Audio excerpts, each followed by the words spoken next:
alors que l'État peut suivre pour pouvoir véritablement, rapidement, créer des mastodontes dans ces secteurs. Prenons toujours le cas du secteur des mines.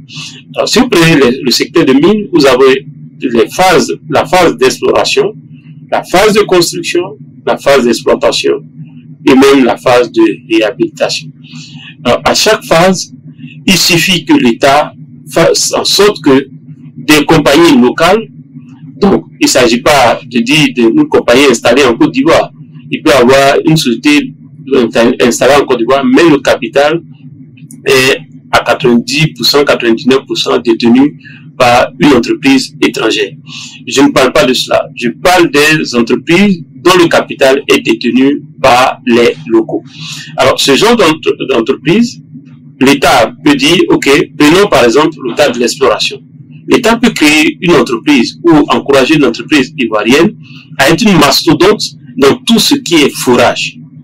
Donc, au lieu de confier le marché de fourrage à une entreprise étrangère, l'État fait en sorte que presque toutes les compagnies minières soient en guillemets obligées ou créent les conditions de sorte que cette entreprise locale puisse avoir 99% des marchés de fourrage.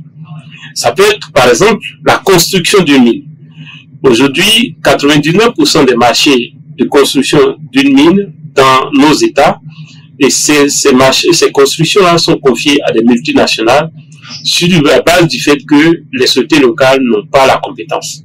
Alors l'État peut obliger les entreprises minières à faire le transfert, à opérer le transfert de compétences de façon effective, pleine et entière, mais aussi dire, OK, lorsque vous découvrez un gisement en Côte d'Ivoire, la construction de cette mine-là doit revenir à cette entreprise locale ou à une entreprise locale, et l'État crée les conditions pour qu'il y ait une entreprise locale qui ait toute la technicité, tout le financement pour construire la mine.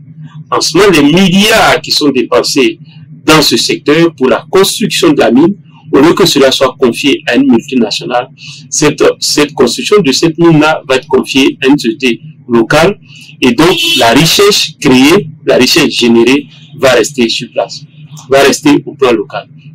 Et l'entreprise, le propriétaire de